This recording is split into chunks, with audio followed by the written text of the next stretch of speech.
Salve Maria, sou missionário Servo Roberto, missionário católico, em defesa da fé católica, baseado biblicamente na Escritura. Esse é o nosso ensinamento. Tradição e magistério. Porque a tradição e o magistério estão unidos com a Escritura. Surgiu o magistério da igreja, a pregação oral, depois surgiu a Escritura, que vem dessa igreja, fruto dessa igreja, não fruto das igrejas. É de uma igreja só, que é a esposa do Senhor Jesus Cristo. Mateus 9,15. Né? Aqui a gente vemos que Cristo orou por Pedro.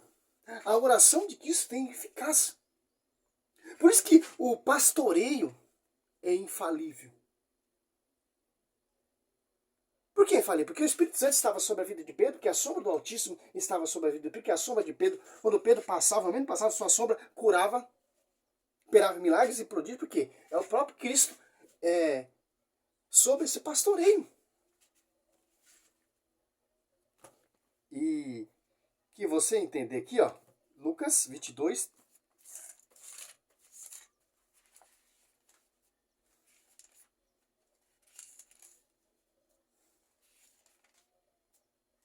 e 31. Simão, eis que Satanás vos reclamou para vós peneirar como o trigo. Mas eu roguei por ti. Eu roguei por ti, por quê? Para que tua confiança não desfaleça. E tu, por tua vez, confirma o teus irmãos. Quer dizer o quê? Aqui, o foco central de Satanás é fazer Pedro cair, fazer Pedro tropeçar para a profecia em Mateus 16 sobre ti, Pedro, de Felipe Igreja, não se realizar. Para esse pastoreio ser falha. Cristo orou por Pedro, para esse pastoreio ser infalível. Por isso que o pastoreio é infalível. A doutrina católica é infalível, porque vem lá do fundamento dos apóstolos, Efésios 2:20. Sobre ti, Pedro, eu edificarei minha igreja. E essa primacia, esse pastoreio, está na Bíblia. Como diz os protestantes que ficam lá e tá gritando, se vangloriando. Está na Bíblia, está na Bíblia. Está na Bíblia, sim. A verdadeira fé, o verdadeiro pastoreio, a verdadeira doutrina, o verdadeiro magistério. Não igrejas, uma só igreja. João 21:15. Tendo ele comido, Jesus perguntou a Simão Pedro: Simão, filho de João, ama-me mais do que esse? Respondeu: sim, Senhor, tu sabes que te amo. Disse Jesus: apacenta meus cordeiros. Perguntou outra vez: Simão, filho de João, ama-me? Respondeu-lhe: sim, Senhor, tu sabes que te amo. Disse Jesus: apacenta meus cordeiros. Perguntou-lhe pela terceira vez: Simão, filho de João, ama-me?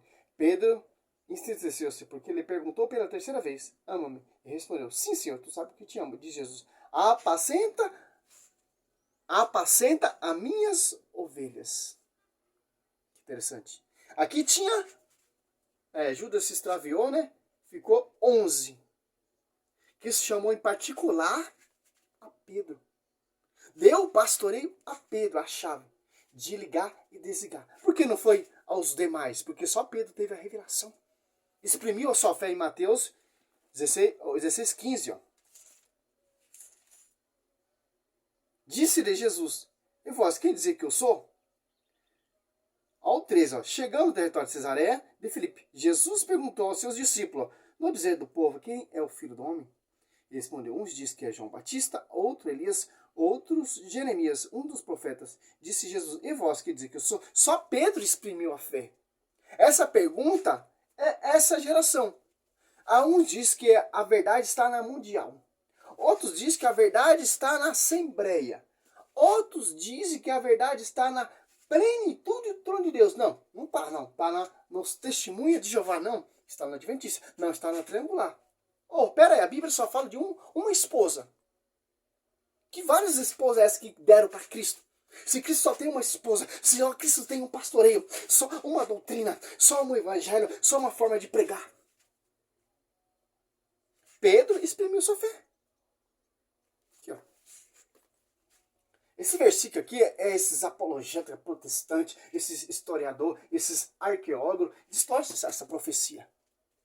Aqui, ó. Simão Pedro respondeu, tu és o Cristo, o Filho de Deus vivo. Ó o 17, ó.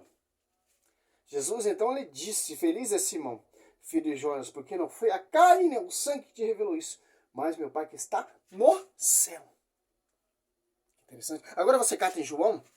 Olha só que interessante, ó. João 7, 14 a 17 você vai entender, ó. Lá pelo meio da festa, Jesus subiu ao templo. Templo e pôs a ensinar. Que templo é cheio de imagens e esculturas, já cai por terra, que os protestantes já disse. Os judeus admiravam e diziam, este homem não fez estudo. De onde ele vem, pois, este conhecimento da Escritura? Respondeu Jesus, a minha doutrina não é minha, mas daquele que me enviou. Se alguém quiser cumprir a vontade de Deus, distinguirá-se a minha doutrina é de Deus, se fala de mim mesmo. Agora você cata em Gálatas. Gálatas. Olha só. 1, 11 e 12. Asseguro-vos, irmãos, que o evangelho pregado por mim não tem nada de humano. Não recebi, nem aprendi de homens algum, mas mediante uma revelação de Jesus Cristo. Pedro, não foi a carne, é o sangue que te revelou isso. Interessante. O evangelho pregado por mim não tem nada, mas a revelação por Senhor Jesus Cristo. Para mostrar para nós que essa doutrina, essa igreja é uma igreja mística, uma igreja que vem lá do alto. Não como vai dizer aqui 2 Coríntios 11:4. Porque quando aparecer alguém pregando a vos outro Jesus diferente daquele que vos temos pregado, ou você está de receber outro Espírito. Outro Espírito. Diferente do que haveis recebido outro evangelho diverso do que haveis abraçado irmãomente, aceitai. Qual é outro evangelho? Que não tem o pastoreio. Qual é outro evangelho? Maria é uma mulher comum. Maria é pecadora. Jesus teve irmão. Qual é outro evangelho? É campanha, proposta, é voto, é projeto. Fora que Cristo ensinou e os seus discípulos pregou, anunciou por convivência com o mestre. Interessante. E passando por quem? Pelo pastor universal, que é Cefa. Não é mais Pedro, é Cefa. Tanto que o apóstolo Paulo reconhece ele em Gálatas.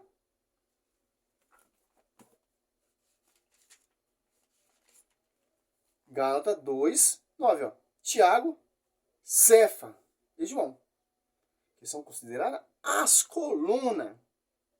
Reconhecendo a graça que me foi dada, deram a mão a mim e a Barnabé, em sinal de pleno acordo, que já cai por terra essas igrejas.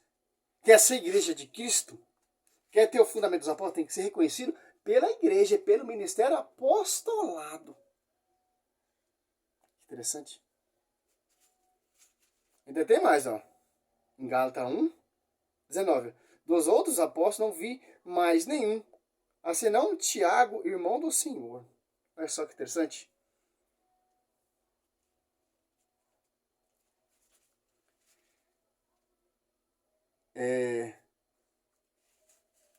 Efésios. Vai encerrar o vídeo para o vídeo não ficar muito grande. Efésios 3, 10. Aonde está a verdade? Está lá no braço, lá no templo do rei Salomão? Está lá na plenitude do trono de Deus que está no braço? Ou aqui em Itaquá tem uma também, uma sede? A verdade está onde? Está no Mundial? Na Universal? Nos Adventistas? Na Luterana? Na Calvanista? Na Triangular? Na Batista? Na Assembleia? Na Congregação? Não. A verdade será conhecida pela igreja, que Atos Apóstolos 2 desce o Espírito Santo, essa igreja se torna pública, e essa igreja estava orando junto com Maria, que tem a verdade, que vem lá do fundamento dos apóstolos. E o Espírito Santo assiste a essa igreja, Mateus 28, 19, 20, ó. Efésios 3, 10. Assim, de hora em diante, as denominações apostólicas celestes podem conhecer pela igreja, a fina diversidade da sabedoria divina, pela igreja. Agora você cata aqui Efésios 1. Olha só. 1, 10. Para realizar a plenitude de todos os tempos, dos tempos. Desígnio de reunir em Cristo todas as coisas, as que estão no céu e a que estão na terra. Igreja militante e a igreja triunfante.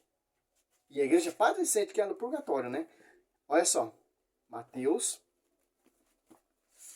Qual igreja tem a chave de ligar e desligar? Quem tem o pastoreio? Aqui, ó. Eu te darei a chave do reino do céu. Tudo que ligar na terra será ligado no céu. E tudo que desligar na terra será desligado no céu. Ó. Efésios 1, 9 e 10. Vem sobre esse pastoreio, sobre essa igreja. Que tem envio, tem doutrina, tem ensinamento, tem fundamento. Que não vem de homens, que vem do alto, que vem da glória. Tudo está na Bíblia. Oséias 4:6, meu povo perece e perde por falta de conhecimento. Porque fiquei escutando esses pastorzinhos aí, fundo de quintal. Esses pastorzinhos aí que não pregam corretamente a Escritura. Quer pregar sem a interpretação do magistério do pastor universal. O apóstolo Paulo era doutor, mestre, discípulo de Gamaliel, fariseu, reconheceu a graça e teve que ficar quietinho e dar ouvido ao homem que não era letrado, ao analfabeto, que é Pedro, para reconhecer a graça, porque a profecia está sobre Pedro. Por que não o apóstolo Paulo? Porque a profecia estava lá. Sobre ti, Pedro, de farei minha igreja. Pedro é o pastor universal. O apóstolo Paulo é discípulo e membro dessa igreja mística. Para mostrar para a gente a obediência. Saulo, Saulo, por que tu me persegue? Saulo perseguia quem? O foco principal de quem era? Perseguia quem? Pedro. Como Satanás ali queria peneirar Pedro. Cristo orou por Pedro. Para mostrar para nós que esse pastoreio é 100%. Tem a intercessão de Jesus Cristo. Que interessante. Salve Maria, sou missionário, servo.